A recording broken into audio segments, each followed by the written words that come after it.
Compasso Colab apresenta o podcast É o que Parece. Aquele que sabe o que contar. É o que Parece. Apresentação: José Francisco Queiroz e Antoninho Rossini.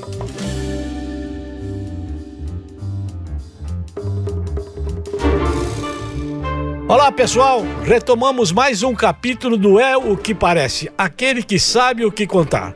E desta vez, novamente, porque tem tudo a ver, estamos com o Dr.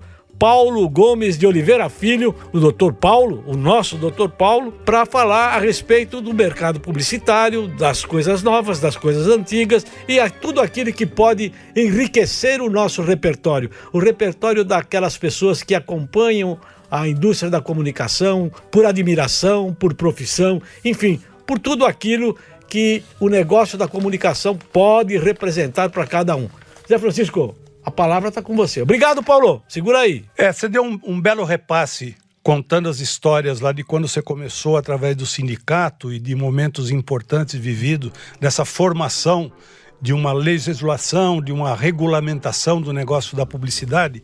E no livro tem um caso que eu queria que você resgatasse, que também acho que foi algo marcante, tanto é que fez parte do livro, do sindicato, que foi aquela concorrência provocada pela VASP e que gerou um mal-estar, porque acho que foi a primeira vez que veio a público a declaração de um anunciante que queria escolher uma agência de propaganda e fazia parte do contrato que ela assinaria se, porventura, existisse uma devolução de parte dos honorários que a agência que ganhasse a conta. Você participou disso ou não? Sem dúvida. Então, naquela época, nós tínhamos não só a Lei 4.680, o Decreto 57.690, que regulamentava e regulamentam ainda todo o relacionamento comercial entre anunciantes, agências, veículos e fornecedores de serviços especiais.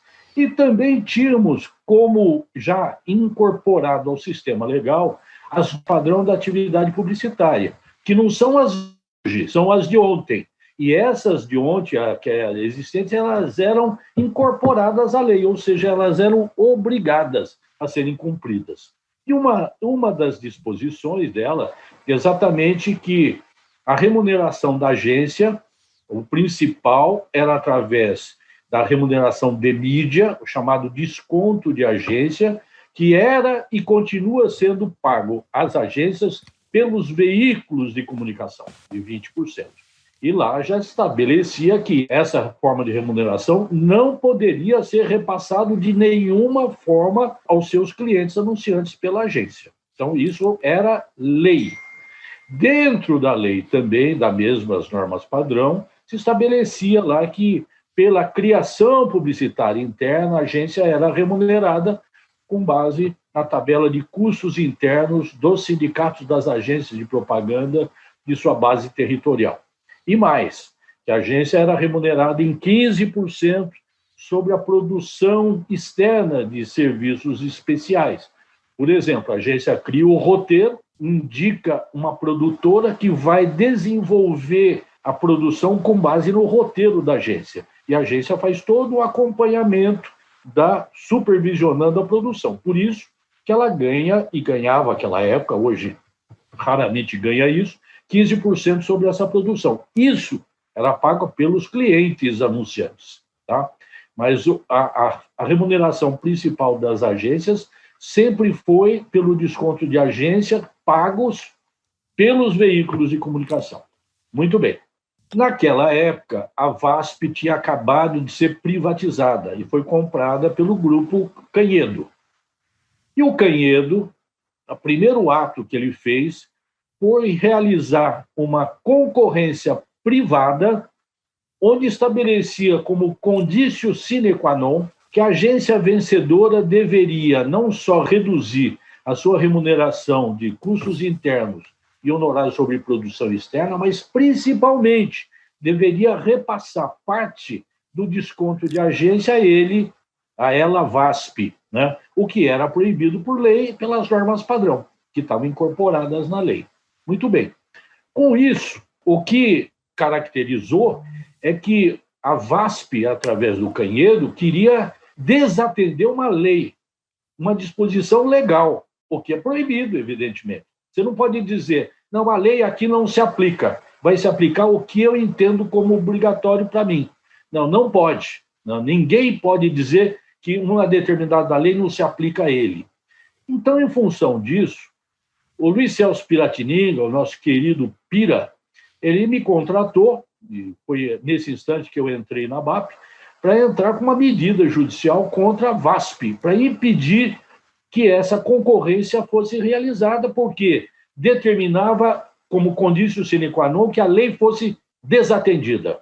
Muito bem. E aí nós entramos com uma medida cautelar perante o juízo da vara do Jabaquara, onde se situava a VASP, que era lá, do lado do aeroporto de Congonhas. Entramos com ação pedindo urgência para o juiz, tendo em vista que a concorrência ia ser realizada aí 15 dias. Disse, olha, o que ele está determinando é que a lei não poderá ser cumprida, né? O que é uma afronta à própria Constituição Federal. Demos entrada e essa medida, e o juiz não decidia. Fui conversar várias vezes com o juiz, ele dizia, é uma matéria muito complexa, eu preciso estudar. Doutor, desculpa, eu procurei ser o mais claro possível, o mais didático possível, né? Mas se o senhor não decidir, ela vai realizar, vai perder o efeito a medida judicial. Ou o senhor diz sim ou não. Se o senhor disser que está legal, eu vou recorrer, eu vou para o tribunal. Agora, se o senhor disser sim, ok, mas o senhor precisa decidir. Em suma, infelizmente, o juiz não julgou, né? A concorrência foi realizada e, naquela época, a DM9 ganhou, o Nizam Guanais ganhou e começou a atender a VASP. Tá? E aí nós vimos que, na verdade, depois, tão louco da vida, naquele instante o Piratininga já tinha terminado a gestão dele, entrou o Petrônio Correia como presidente da BAP, e eu, conversando com o Petrônio, disse, olha, seria bom nós representarmos contra o juiz no Conselho Superior de Magistratura, porque isso é um absurdo. O juiz tem a obrigação de decidir, se sim ou se não, mas tem a obrigação de decidir. E o Petrônio, como sempre, liberou e nós entramos no Conselho Superior de Magistratura contra o juiz. E aí foi instaurado um procedimento administrativo, que não redundou em nada, o juiz saiu pela tangente, mas de qualquer forma deu um trabalhão louco para ele. Tem uma piada dessa história aí, não sei se você conhece. Sabe por que a DM9 ganhou a conta? Porque o Canhedo, numa dessas decisões, ele falou DM9. E aí se entendeu que é DM9. DM9 de devolução. E aí ele levou a conta. Eu acho que dos 20 levou 9, já ficou é isso bom, aí. Né? Sobrou 11 pra gente. Né? Isso aí. Esse é o doutor Paulo Gomes, o advogado com maior cabedal de conhecimento sobre a legislação da indústria da comunicação, que conversa hoje com vocês, conosco aqui do É o que Parece, aquele que sabe o que contar. Paulo, eu queria fazer uma colocação agora de um assunto muito pertinente e atual. Você tem viajado todo o Brasil, visitado a prefeitura, você parece um catequético, falando sobre qual é a melhor forma de fazer licitação para contratação de agência. Você desenvolveu um projeto disso, né, Paulo? Orientando as agências, enfim, você agora ficou um Jack in the Box, isto é, uma malinha na mão, visitando todas as cidades, explicando, catequizando as pessoas sobre como é que se faz uma licitação sem deixar rabo preso. Como é que é isso? Pois é, eu não sou descendente de árabe, mas eu também sou mais ou menos um caixeiro viajante, né? Nós tínhamos aí na licitação geral uma única lei, né, a 8666, que ela servia para fazer licitações de todos os serviços e produtos comprados ou adquiridos pela administração pública, seja propaganda, seja construção civil, estrada, esgoto, tudo era dentro da lei 8666. Que, evidentemente, não daria para cobrir todas as situações, principalmente numa matéria tão específica como é a publicidade, que tem características extremamente peculiares. Naquela época, o Dalto Pastore era o presidente da BAP e ele entendeu que seria muito conveniente a gente conversar com o Zé Eduardo Cardoso, que era um deputado, ele não era ministro ainda, mas professor de Direito Administrativo da PUC, conhecedor profundo de licitação, que seria conveniente para a gente trocar uma ideia, para ver qual seria a sugestão. E a sugestão final dele foi que fosse elaborado um projeto de lei específico para licitação de publicidade. E foi feito isso. Acabamos participando da equipe dele em função mais das peculiaridades da atividade publicitária do que tanto do aspecto legal, né? Que ele tinha uma equipe extremamente bem informada, com colegas nossos, e que elaborado eu participei, de fato, assim, de forma leve. Muito bem. Esse projeto foi apresentado, houve um trabalho incrível junto ao Congresso Nacional, né? Tínhamos reuniões com um grupo de deputados, um grupo de senadores, café da manhã, para a gente explicar o porquê daquele projeto de lei, com as especificidades. Isso funcionou tão bem, né? Foi um trabalho insano. Depois do Dalto Passolio, principalmente, né? Eu participava para esclarecer o aspecto legal. Mas esse projeto de lei, né, foi incrivelmente rápido, em 1 ano e 10 meses, esse projeto de lei foi sancionado e ele passou a vigorar. Em função disso, nós entendemos, internamente no meu escritório, que seria interessante que nós elaborássemos um guia de orientação para a administração pública de como realizar um processo licitatório de serviços publicitários. Se nós mesmos, dentro da propaganda, já tínhamos dificuldade em entender aquilo que estava escrito, imagina uma prefeitura do interior que não sabe nada sobre publicidade e como é que vai contratar.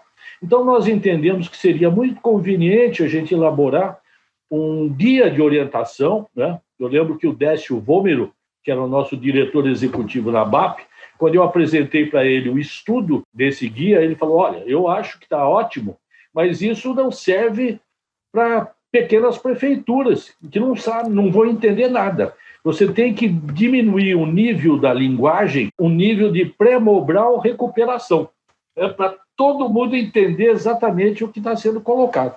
Então, nós acabamos reduzindo a linguagem mais jurídica possível para entendimento. Isso foi muito interessante porque ele passou a ser adotado no Brasil inteiro, né? Então, é esse guia. E aí nós temos colaborado, seja pela BAP, pelos sindicatos, né, das agências. Eu atendo Sindicato de São Paulo, Minas, Pernambuco e Paraná, e já liberamos isso para os outros sindicatos como orientação da administração pública, principalmente municipal e também estadual, de como realizar um processo licitatório de uma forma legal, regular e que reduza qualquer tipo de questionamento, seja pelos próprios participantes, seja pelos próprios tribunais de contas, funcionando muito bem. É uma bela contribuição, primeiro porque leva conhecimento nessa esfera dos políticos, que com certeza não conhecem os trâmites legais mínimos necessários para fazer uma licitação na hora de escolher o serviço de uma agência de propaganda, e é uma atitude que demonstra por parte das prefeituras que se interessam por isso isenção, que nós sabemos, às vezes, dos conluios que acabam acontecendo nas horas das decisões, e quando se usa um guia, um ensinamento de como conduzir um trabalho desse, mostra por parte de quem contrata esses serviços a busca de uma isenção naquela licitação. Isso é altamente positivo. Já ganhou muito dinheiro com isso, Paulo? Não, na verdade, nós fazemos isso, eu diria que pro bono, porque todos os editais que a gente acaba auxiliando na elaboração, normalmente nós fazemos por uma das entidades, ou pela APP, ou pelos sindicatos de todos os estados, ou pela própria BAP. Então, nós disponibilizamos não só esse guia de orientação, como muitas vezes nós ajudamos na elaboração do edital. E o nosso intuito não é ganhar dinheiro da administração pública, mesmo porque ela é muito tolhida para ela contratar qualquer coisa, mas nós podemos atuar de forma, não diria pro bono, mas no sentido de fazer com que haja um maior número de licitações, em que haja a possibilidade de que as agências participem de forma bastante organizada e, como você bem destacou, não de forma de cartas marcadas. O importante é que os processos licitatórios sejam feitos de forma bastante regular, a fim de que vença aquele que for melhor. Muito bom. Eu tenho o prazer de conhecer o Dr. Paulo há pelo menos 30 anos e nós nos conhecemos nas barras dos tribunais, que nós fazemos parte lá do CONAR, que ele é um militante ativo. O Dr. Paulo deve, com certeza, ser um dos advogados que mais milita processos no CONAR e eu tenho a honra de há mais de 30 anos pertencer ao Conselho de Ética. Já tivemos grandes embates lá e o que é curioso, aprender a conviver com o profissionalismo do Dr. Paulo, que vai lá defender as causas dos processos do qual ele é chamado, e temos uma relação de amizade. Todas as vezes que, não só eu, mas todos os companheiros que julgamos casos e preservamos da amizade dele, em nenhum momento houve qualquer motivação que isso pudesse ser maculado. A relação da amizade, a relação de um contato pessoal é uma coisa e a relação profissional é outra. Isso é muito saudável e o Dr. Paulo é uma pessoa que me ensinou nesses 30 anos a como proceder também nessa relação do amigo e do profissional. Só tenho a agradecer ao senhor, Sr. Paulo. Muito obrigado, Zé Francisco. Eu acho que o exemplo do CONAR para todos nós é incrivelmente grande. Eu sempre digo o seguinte, eu tenho a veleidade de entender como todos os conselheiros como meus amigos e vice-versa. Portanto, o CONAR é um exemplo de regularidade, de idoneidade no julgamento dos casos que lhes são submetidos. Para mim, é intensamente rico essa convivência com todos vocês, conselheiros, né, que tempos em tempos se alternam, mas que nós temos uma convivência extraordinária desde 85 que eu atuo no CONAR, desde essa época, então. Eu teria aqui uma pergunta, e o senhor fica à vontade para responder ou não. É uma pergunta que envolve o governo federal. É o seguinte, a propaganda, desde que houve a mudança na presidência da República, ficou mais ou menos desarticulada. A gente não sabe que direção ela vai. Isso é uma decisão política, portanto a gente não tem muito o que ver com isso. Eles que sabem da vida deles. Agora, tem uma particularidade aí. E fica à vontade, querendo ou não responder. A publicidade voltada para a área de utilidade pública, essa não pode parar. Por exemplo, das vacinas, do período de grandes recuperação de taxa de câncer, de doenças. Tinha lá o Setembro Amarelo, Outubro não sei o quê, e tinha uma campanha que o governo sempre financiava com os benefícios legais através da mídia. Isso não está acontecendo com a frequência que deveria. Se o senhor quiser dar a sua opinião, seria maravilhoso. Se não, fica à vontade. Eu não posso ver o microfone que eu quero falar, né? Então, eu falo sim. Eu estou falando aqui, lembrando sempre que eu estou falando aqui pelo Paulo Gomes de Oliveira, né? Não por nenhuma das entidades que eu atuo. Tá? Então, a minha opinião de agora é uma opinião pessoal. Ela não representa nenhuma das entidades em que eu atuo. Muito bem. Eu entendo que, infelizmente, o atual governo ele não dá o valor que a publicidade institucional deve ter. Nós temos, muitas vezes, um questionamento de promotores, aí no Brasil inteiro tem promotores, que eu não vou citar o local, mas ele é contra a propaganda institucional, sempre com a ideia de que a propaganda institucional é uma publicidade do administrador público, né? Prefeito, governador, etc., e não uma prestação de contas que a administração pública deve apresentar para os seus dirigidos. Eu acho que a publicidade institucional, né, abrangendo a de utilidade pública e a de divulgação dos atos e ações da administração pública, ela é fundamental. Para exercer cidadania, nós, administrados, temos o direito de cobrar da administração pública que nos preste contas daquilo que ele está fazendo. Obviamente, se ele sair da linha, fizer uma divulgação de exaltação à sua imagem, ele vai responder por ação de improbidade administrativa, né? Então, o Ministério Público e os tribunais de contas estão muito atentos quanto a isso. Você me deu uma brecha para dizer o seguinte, é que esse governo não sabe se comunicar. Isto é, tem equipes que não têm competência ou gestão para usar toda a máquina que o Brasil possui. E não é uma máquina pequena, ela é poderosa. Nós estamos entre os 5 países maiores do mundo em termos de comunicação. E, no entanto, a gente não vê nada. Agora que se inventou um logotipo do atual governo que assim mesmo ainda não está fixado na memória de ninguém. Por quê? Porque não tem força. Me parece que aí há uma grande falha. Assim como você falou no seu nome, eu estou falando no meu. Portanto, e eu não sou especializado em nada, eu sou apenas um jornalista. Mas muito obrigado, Paulo, pela sua dica. Eu acho que o governo federal deixa a desejar nessa área de comunicação, né? Não sei nem se o que ele está divulgando é suficiente ou poderia ser melhorado, né?